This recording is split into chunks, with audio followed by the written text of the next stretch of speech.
ಸ್ನೇಹಿತರೆ ನಮಸ್ಕಾರ. Virtual digital asset ಅಥವಾ ಕ್ರಿಪ್ಟೋ ಕರೆನ್ಸಿ, ಸಿಂಪಲ್ ಲ್ಯಾಂಗ್ವೇಜಲ್ಲಿ ಕೆಲವರು ಬಿಟ್ ಕಾಯಿನ್ ಅಂತ ಸಹ ಹೇಳ್ತಾರೆ. ನಾವು ಮೊದಲು ಗೋದ್ರೇಜ್ ಅಂತ ಇದ್ವಿ, ಎಲ್ಲ ಕಪಾಟಿಗೂ ಗೋದ್ರೇಜ್ ಅಂತ ಇದ್ವಿ, ಹಾಗೆ ಬಿಟ್ ಕಾಯಿನ್ ಅಂತಲೂ ಹೇಳ್ತಾರೆ ಜನರಲ್ ಆಗಿ. But bit coin is one of the crypto currency. Crypto ಕರೆನ್ಸಿಗೆ GST ಅಪ್ಲಿಕಬಿಲಿಟಿ ಇದೆಯಾ ಅನ್ನೋದು ಒಂದು ಡೌಟ್ ಇದೆ. ಇವತ್ತು ಟೈಮ್ಸ್ ಆಫ್ ಇಂಡಿಯಾದೊಂದು ಆರ್ಟಿಕಲ್ ಕೂಡ ಓದ್ತಾ ಇದ್ದೆ. ಕ್ರಿಪ್ಟೋ ಕರೆನ್ಸಿ ಫರ್ಮ್ಗೆ GST notice first of its kind ಅಂತೇಳಿ. ಹಾಗಾಗಿ ಅಲ್ಲಿಂದ ಶುರುವಾಗಿದ್ದು ಬಹುಶಃ ಕ್ರಿಪ್ಟೋದಲ್ಲಿ ಟ್ರೇಡಿಂಗ್ ಮಾಡುವ ಪ್ರತಿಯೊಬ್ಬ ವ್ಯಕ್ತಿವರೆಗೂ ತಲುಪ್ತದೆ ಅನ್ನೋದರಲ್ಲಿ ಯಾವುದೇ ಡೌಟ್ ಇಲ್ಲ. ಕ್ರಿಪ್ಟೋ ಟ್ರೇಡಿಂಗಲ್ಲಿ ಲಕ್ಷಾನುಗಟ್ಟಲೆ ಟರ್ನ್ ಓವರ್ ಮಾಡ್ತಾ ಇದ್ದಾರೆ. ಈ ಸಲ IT ಫೈಲ್ ಮಾಡುವ ಟೈಮಲ್ಲೂ ಕೂಡ ಸಾಕಷ್ಟು ಜನ ಟ್ಯಾಕ್ಸ್ ಕನ್ಸಲ್ಟೆಂಟ್ಗಳಿಗೆ ಕ್ರಿಪ್ಟೋ ಕರೆನ್ಸಿ ಟ್ರಾನ್ಸಾಕ್ಷನ್ದು ವಾಲ್ಯೂಮ್ದು ಅನುಭವ ಜಾಸ್ತಿ ಆಗ್ತಾ ಇದೆ ಪ್ರತಿ ವರ್ಷ. ಈ ವರ್ಷವೂ ಆಗಿದೆ. ಸೊ ಕ್ರಿಪ್ಟೋ ಕರೆನ್ಸಿಗೆ GST ಅಪ್ಲಿಕಬಿಲಿಟಿ ಇದೆಯಾ ಅನ್ನೋದು ಒಂದು ದೊಡ್ಡ ಪ್ರಶ್ನೆ. ನೋಡೋಣ ಹೇಗೆ ಕ್ರಿಪ್ಟೋ ಕರೆನ್ಸಿಗೆ GST ಅಪ್ಲಿಕಬಿಲಿಟಿ ಆಗಬೇಕು ಅಂತಿದ್ರೆ ಒಂದೊಂದು ಗೂಡ್ಸ್ ಆಗಿರಬೇಕು, ಇಲ್ಲ ಸರ್ವಿಸ್ ಆಗಿರಬೇಕು. ಇದು ಗೂಡ್ಸಾ ಅಂತ ನೋಡೋಣ. ಫಸ್ಟ್ ಗೂಡ್ಸ್ ಅಂತ ಆಗಬೇಕಿದ್ರೆ ಏನು ಗೂಡ್ಸ್ದು ಡೆಫಿನಿಷನ್ ನೋಡ್ಲಿಕ್ಕೆ ಹೋದರೆ ಮೂವಬಲ್ ಪ್ರಾಪರ್ಟಿ ಆಗಿರಬೇಕು, ಆರ್ಟಿಕಲ್ಸ್ ಅಥವಾ ಆಕ್ಷನೆಬಲ್ ಕ್ಲೇಮು ಅಥವಾ crops erected to the ground, ಈ ರೀತಿ ಗೂಡ್ಸ್ದು ಕ್ಲಾಸಿಫಿಕೇಶನ್ ಇದೆ. ಇದ್ಯಾವುದು ಸೂಟ್ ಆಗ್ತಾ ಇಲ್ಲ ಮೇಲ್ನೋಟಕ್ಕೆ ಖಂಡಿತವಾಗೂ ಕ್ರಿಪ್ಟೋ ಕರೆನ್ಸಿ ವಿಷಯ ಬಂದಾಗ. ಇನ್ನು ಸರ್ವಿಸ್ ವಿಷಯ ತಗೊಳ್ಳೋಣ. ಗೂಡ್ಸ್ ಯಾವುದ್ಯಾವುದು ಗೂಡ್ಸ್ ಅಲ್ಲೋ ಅವೆಲ್ಲ ಸರ್ವಿಸ್ ಅಂತೇಳಿ ಹೇಳಿದ್ದಾರೆ. ಅಂದರೆ ವೆರಿ ಕ್ಲಿಯರ್. ನಾವು GST ತಂದಿರೋ ಉದ್ದೇಶನೇ ಅದು. ನಮ್ಮದು ಗೂಡ್ಸ್ ಅಲ್ಲ ಸರ್ ಸರ್ವಿಸು, ಸರ್ವಿಸ್ ಅಲ್ಲ ಸರ್ ಗೂಡ್ಸ್ ಅಂತೇಳೆಲ್ಲ ತುಂಬ ಕನ್ಫ್ಯೂಷನ್ ಮಾಡ್ತಾಯಿದ್ರು ಡಿಪಾರ್ಟ್ಮೆಂಟನ್ನು. ಮೊದಲು ಅದಕ್ಕೆ ಗೂಡ್ಸ್ ಆ್ಯಂಡ್ ಸರ್ವಿಸ್, ಗೂಡ್ಸ್ ಅಲ್ದಿರೋದೆಲ್ಲ ಸರ್ವಿಸ್ ಅಂತ ಮಾಡಿದ್ರು. ಬಟ್ ಸರ್ವಿಸಲ್ಲಿ ಮನಿ, ಸೆಕ್ಯೂರಿಟೀಸ್, ಈ ಥರದ್ದು ಮನಿ ಮತ್ತು ಕರೆನ್ಸಿ ಈ ಥರದ್ದನ್ನು ಎಕ್ಸ್ಕ್ಲೂಡ್ ಮಾಡಿದ್ದಾರೆ. ಇನ್ನು ಮನಿ ಅಂದರೆ ಏನು ಅಂತ ನೋಡೋಣ. ಹಾಗಿದ್ರೆ ಮನಿ ಅಂದರೆ ಏನು? ಎಲ್ಲೋ ಒಂದು ಕಡೆ ಕ್ರಿಪ್ಟೋ ಕರೆನ್ಸಿ ಅಂತ ಕೇಳಿದ ತಕ್ಷಣ ಅದು ಕರೆನ್ಸಿ ಅಂತ ನಮ್ಮ ಭಾವನೆ ಬಂದ್ಬಿಡುತ್ತೆ. ಓಕೆ, ಸೊ ಮನಿ ಅಂದರೆ ಏನು ಅಂತ ನೋಡ್ಲಿಕ್ಕೆ ಹೋದರೆ ಇಂಡಿಯನ್ ಕರೆನ್ಸಿ ಅಥವಾ ಫಾರಿನ್ ಕರೆನ್ಸಿ ಅಥವಾ ಬಿಲ್ ಆಫ್ ಎಕ್ಸ್ಚೇಂಜು, ಈ ಥರ ಬೇರೆ ಬೇರೆ ಚೆಕ್ಕು, ಡ್ರಾಫ್ಟು, ಇದೆಲ್ಲ ಬರುತ್ತೆ ಮನಿ ವಿಷಯ ಬಂದಾಗ. ಇದು ಮನಿನಾ ಅಂತ ನೋಡ್ಲಿಕ್ಕೆ ಹೋದರೆ ಇದು ಮನಿ ಅಲ್ಲ. ಯಾಕೆಂದರೆ ಇದು ಇಂಡಿಯನ್ ಕರೆನ್ಸಿನೂ ಅಲ್ಲ, ಫಾರಿನ್ ಕರೆನ್ಸಿನೂ ಅಲ್ಲ. ಆಫ್ಕೋರ್ಸ್ USDTಯಲ್ಲಿ ಎಕ್ಸ್ಚೇಂಜ್ ಮಾಡ್ತಾರೆ. ಯಾವುದಾದ್ರೂ ಕ್ರಿಪ್ಟೋ ಕರೆನ್ಸಿ ತಗೊಳ್ಳೋ USDT ಒಂದು ಚಾನೆಲ್ ಥರ USDTಯಲ್ಲಿ ಮಾಡ್ತಾರೆ.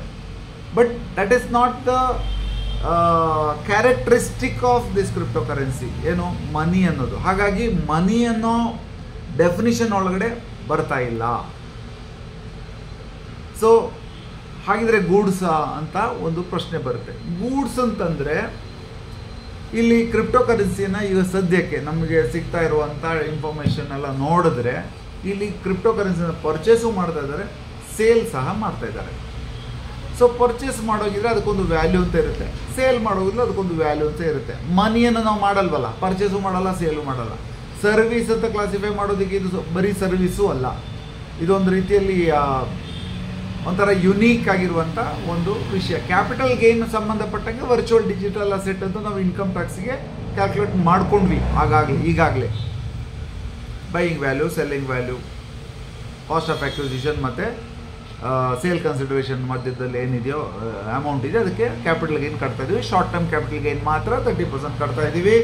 ಕ್ಯಾಪಿಟಲ್ ಏನಾದರೂ ಲಾಸ್ ಆಗಿದ್ದರೆ ಕ್ಯಾರಿ ಫಾರ್ವರ್ಡ್ ಇಲ್ಲ. ಈ ರೀತಿ ಕ್ರಿಪ್ಟೋ ಕರೆನ್ಸಿ ಬಗ್ಗೆ ನಾನೊಂದು ಡೀಟೇಲ್ಡ್ ವಿಡಿಯೋ ಕೂಡ ಮಾಡಿದ್ದೀನಿ ಈ ಹಿಂದೆ, basic information about crypto currency. ಈಗ ಗೂಡ್ಸ್ ಹೌದಾ ಅಂತ ನೋಡಿದ್ರೆ ಸರ್ವಿಸ್ ಅಲ್ಲ, ಮನಿನೂ ಅಲ್ಲ ಅಂದರೆ ಇದು ಗೂಡ್ಸೇ ಅಂತೇಳಿ ಒಂದು ಕನ್ಕ್ಲೂಷನ್ ಬರ್ತಾ ಇದೆ, ಸ್ಲೋಲಿ ಬರ್ತಾ ಇದೆ. ಕ್ಲಿಯರ್ ಆಗಿ ಎಲ್ಲೂ ಕ್ಲಾರಿಟಿ ಏನಿಲ್ಲ. ಯಾಕೆಂದರೆ ಇದಕ್ಕೆ HSN ಕೋಡ್ ಇಲ್ಲ. ಚಾಪ್ಟರ್ 3 ಆಫ್ ದ GST ಆ್ಯಕ್ಟಲ್ಲಿ ಎಲ್ಲೂ ಕೂಡ ಮೆನ್ಷನ್ ಆಗಿಲ್ಲ ಕ್ರಿಪ್ಟೋ ಕರೆನ್ಸಿ ಬಗ್ಗೆ. ಇದೊಂದು ಡಿಫ್ರೆಂಟ್ ಒಂದು ಆ್ಯನಿಮಲ್ ಥರ ಅಪಿಯರ್ ಆಗ್ತಾ ಇದೆ. ಎಲ್ಲ ಕಡೆ ಭಾಳ ಸರ್ಕ್ಯುಲೇಷನ್ ಆಗ್ತದೆ, ಜನ ದುಡ್ಡು ಮಾಡ್ತಾ ಇದ್ದಾರೆ, ಅದಂತೂ ಗ್ಯಾರಂಟಿ. ಕೆಲವು ಕಡೆ ಕಳ್ಕೊಳ್ತಾನೂ ಇದ್ದಾರೆ. But more or less people are buying and selling. But actually crypto currency ಎರಡು ರೀತಿಯ ಸ್ವಭಾವ ಇರುವಂಥದ್ದು. ಒಂದು ಆ್ಯಸ್ ಎ ಇನ್ವೆಸ್ಟ್ಮೆಂಟ್ ಪ್ರಾಡಕ್ಟ್, ಅಂದರೆ ದುಡ್ಡು ಹಾಕಿ ಕ್ರಿಪ್ಟೋ ವ್ಯಾಲ್ಯೂ ಜಾಸ್ತಿ ಆಗ್ತಾ ಇದ್ದಂಗೆಲ್ಲ ನಾವು ಅದನ್ನ ನೋಡಿಕೊಂಡು ಸೇಲ್ ಮಾಡುವಂಥದ್ದು, just like our stocks and securities ಒಂದು. ಇನ್ನೊಂದು ಆ್ಯಸ್ ಎ ಪೇಮೆಂಟ್ ಆಪ್ಷನ್ ಕೂಡ ಕರೆನ್ಸಿ ಥರನೂ ಕೆಲಸ ಮಾಡುತ್ತೆ, ಬಟ್ ಕರೆನ್ಸಿ ಅಲ್ಲ ಅಂತಲೂ ಹೇಳಿದ್ದೀವಿ. ಯಾಕೆಂದರೆ ಇದು ಇಂಡಿಯನ್ ಕರೆನ್ಸಿನೂ ಅಲ್ಲ, ಫಾರಿನ್ ಕರೆನ್ಸಿನೂ ಅಲ್ಲ, ಎಲ್ಲೂ ಕಡೆ ಆಕ್ಸೆಪ್ಟು ಆಗ್ತಾ ಇಲ್ಲ ಜಾಸ್ತಿ. ಬರೀ ಇವಾಗ ಸದ್ಯಕ್ಕೆ ಬರೀ ಬೈಯಿಂಗ್ ಆ್ಯಂಡ್ ಸೆಲ್ಲಿಂಗ್ ಆಗ್ತಾ ಇರೋದ್ರಿಂದ ಇದು ಗೂಡ್ಸ್ ಆಗ್ತಾ ಇದೆ. ಗೂಡ್ಸ್ ಆಗಂಗಿದ್ರೆ ಯಾವುದು HSN, ಅದಕ್ಕೊಂದು ಐಡೆಂಟಿಫೈ ಆಗಬೇಕಲ್ಲ, ಯಾವ ಅಂಡ್ರಲ್ಲಿ ಬರಬೇಕು, ಅದು ಯಾವ HSN ಕೋಡಲ್ಲಿ ಬರಬೇಕು. ಸರ್ವಿಸ್ ಅಂದರೆ service accounting code, SAC code ಅಂದ್ಕೊಳ್ಳೋಣ. ಗೂಡ್ಸ್ ಅಂದರೆ ಯಾವ HSN ಕೋಡಲ್ಲಿ ಬರಬೇಕು ಅಂತ ನೋಡಿದ್ರೆ ಅದರ್ ಮಿಸಲೇನಿಯಸ್ ಅಸೆಟ್ಸ್ ಅಂತ ಹೇಳ್ಬಿಟ್ಟು ನಾವು ಕ್ಲಾಸಿಫೈ ಮಾಡ್ಬೋದು. 960899 HSNನಲ್ಲಿ ನಾವು ಇದನ್ನು ಕ್ಲಾಸಿಫೈ ಮಾಡ್ಬೋದು. ಹಾಗಿದ್ರೆ ನಾವು ಟ್ಯಾಕ್ಸ್ ಯಾವುದ್ರ ಮೇಲೆ ಕಟ್ಟಬೇಕು ಅನ್ನೋದು ಪ್ರಶ್ನೆ. ಟ್ಯಾಕ್ಸ್ ಕಟ್ಟೋದು ನೀವು ಎಷ್ಟು ಅಮೌಂಟಿಗೆ ತೊಗೊಂಡಿದ್ದೀರೋ that is your buying value, ಎಷ್ಟು ಅಮೌಂಟ್ಗೆ ಮಾರಿರೋ that is your selling value. ಇದನ್ನು ಯಾರು ಕೊಂಡ್ಕೊಳ್ತಾರೋ ಯಾರು ಮಾರ್ತಾರೋ ಅವರೇ ಡಿಸೈಡ್ ಮಾಡಿ, ಅಥವಾ ಸ್ಟೇಟ್ಮೆಂಟ್, ಕೆಲವು ಎಕ್ಸ್ಚೇಂಜ್ಗಳು ಇದು ಕೊಡ್ಲಿಕ್ಕೆ ಶುರು ಮಾಡಿದ್ದಾವೆ, ಸ್ಟೇಟ್ಮೆಂಟ್, ವಜಿರೆಕ್ಸು ಇತ್ಯಾದಿ.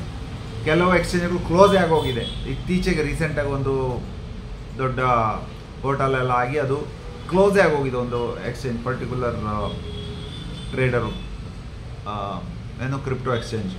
ಸೊ ಹೀಗೆಲ್ಲ ಇರುವಾಗ ಇದು presently it can be classified and it is classified as goods ಅಂತೇಳಿ. ಯಾಕೆಂದರೆ GST ನೋಟಿಸ್ ಒಂದು ಕಂಪನಿಗೆ ಬರ್ತಾ ಇದೆ ಅಂತಂದಮೇಲೆ ಇದು ಗೂಡ್ಸ್ ಅಥವಾ ಸರ್ವಿಸಲ್ಲಿ ಬರಬೇಕು. ಸರ್ವಿಸ್ ಬರ್ತಾ ಇಲ್ಲ, ಮನಿ ಅಲ್ಲ ಅಂತಂದಮೇಲೆ ಗೂಡ್ಸ್ ಅಂತಲೇ ಡಿಸೈಡ್ ಮಾಡಿ ಈಗ ಪರ್ಚೇಸ್ ಮತ್ತು ಸೇಲ್ಸ್ ಇನ್ಪುಟ್ ಟ್ಯಾಕ್ಸ್ ಕ್ರೆಡಿಟ್ ಬರುತ್ತಾ? ಹೌದು. ಯಾರೋ ಒಬ್ಬ ಇದನ್ನು ಸೇಲ್ ಮಾಡ್ತಾನೆ, GST ರಿಜಿಸ್ಟ್ರೇಷನ್ ಮಾಡಿಕೊಂಡು GST ಕಲೆಕ್ಟ್ ಮಾಡ್ತಾನೆ ಅಂತಂದರೆ ಇನ್ನೊಬ್ಬನಿಗೆ ಅದ್ರ ಇನ್ಪುಟ್ ಟ್ಯಾಕ್ಸ್ ಸಿಗುತ್ತೆ, if is coming under GST bracket.